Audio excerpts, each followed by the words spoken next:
In the small village of Shantipur, there lived an elderly widow named Savitri. She was wise, kind, and deeply respected by the villagers. Savitri had 2 sons who were now married and lived with her under the same roof. Her elder son's wife was named Mira. Mira was dark-skinned but extremely hardworking, humble, and kind-hearted. She treated everyone with love and respect. The younger son's wife was named Anita. Anita, unlike Mira, was extraordinarily beautiful. Her skin glowed like gold, her eyes sparkled like the moonlit river, and wherever she went, people admired her beauty. But along with her beauty came something else: pride and arrogance. Anita often looked down upon others, especially Mira, because of her darker skin.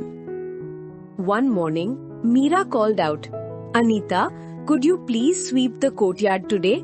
I have to cook, fetch water, and wash the clothes. If you could just do this one task, I'll manage the rest." Anita frowned. Sweep the courtyard? With all that dust and mud?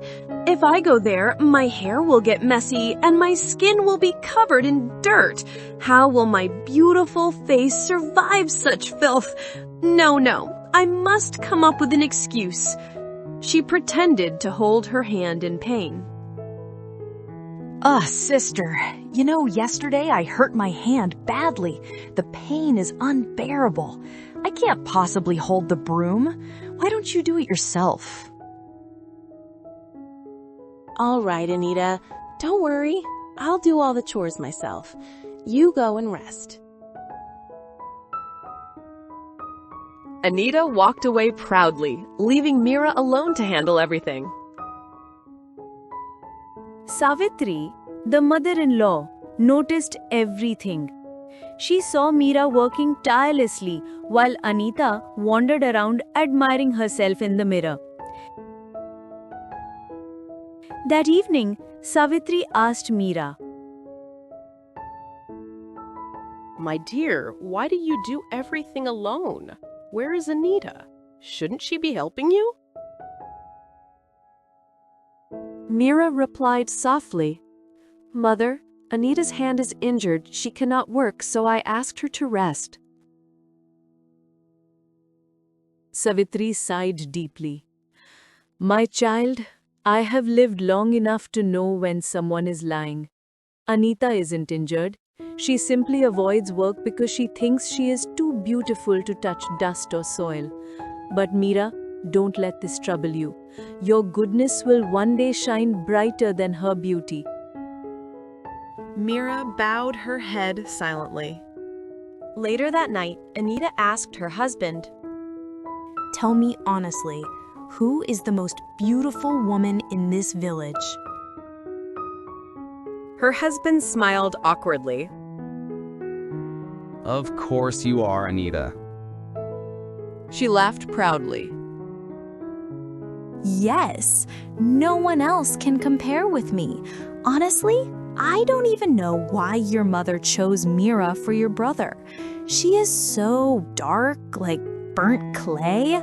Sometimes I feel only a handsome man like you deserves someone like me.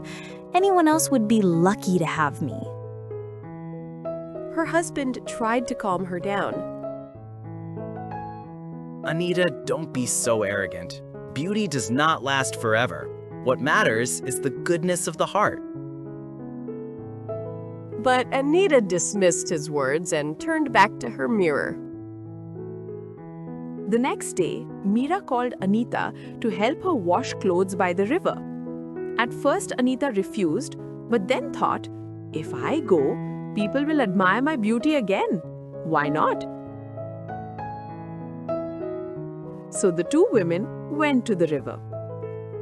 At the riverbank, some village women were already there.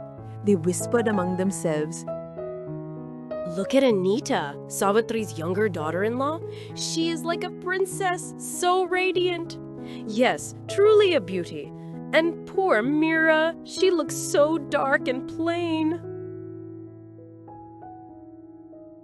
Hearing this, Anita smiled proudly, while Mira lowered her eyes in silence. One woman even said jokingly, Anita, you should give some beauty tips to Mira. Maybe she will look a little better then. Mira, with quiet dignity, replied,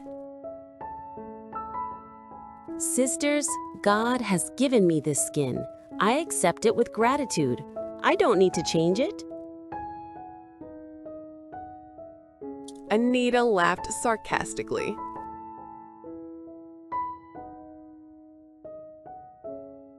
Oh, Mira, stop pretending. You must be jealous of my beauty. But don't worry, beauty like mine cannot be copied. Mira stayed silent, but her heart was heavy.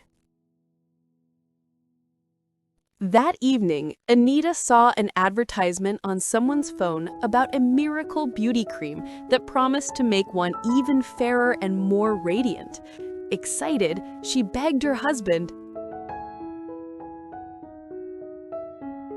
Please buy me this cream. If I am already this beautiful, imagine how much more stunning I will become after using it. People will admire me even more. Her husband hesitated, but finally gave in and bought the cream for her.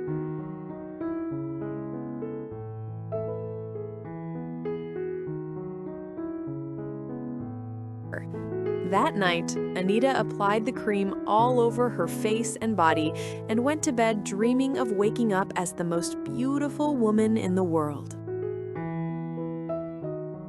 The next morning, when Anita looked into the mirror, she screamed in horror.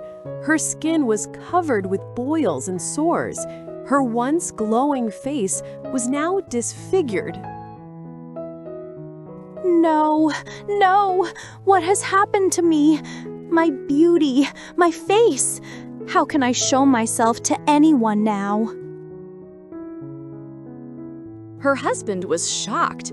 Mira immediately rushed to call the village healer. The healer examined her and said,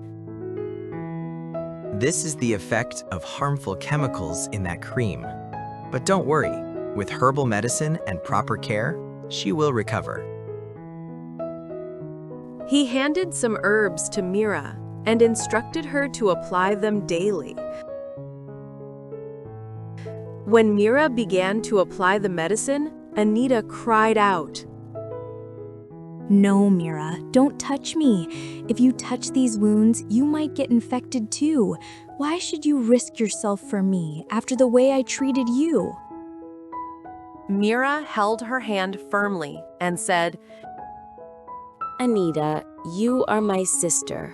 How can I leave you in pain? Your suffering is mine too. Let me do this for you.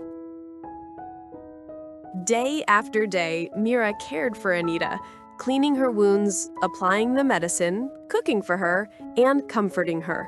Slowly, Anita's skin healed, and she regained her health. One morning, as Anita looked into the mirror, she broke down in tears. Nita, I am ashamed. I mocked your dark skin. I insulted you. I treated you like dirt. Yet when I was in pain, it was you who saved me. What use was my beauty when my heart was so ugly? You are far more beautiful than I will ever be. Please forgive me. Savitri, standing nearby, said proudly, Now you both understand. The true beauty of a woman is not in her face, but in her heart and her deeds. From that day onward, Anita changed completely. She no longer boasted about her looks. Instead, she supported Mira in all the household work and treated her with love and respect.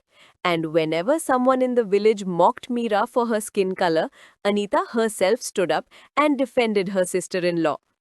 The two women, once divided by vanity, became as close as real sisters.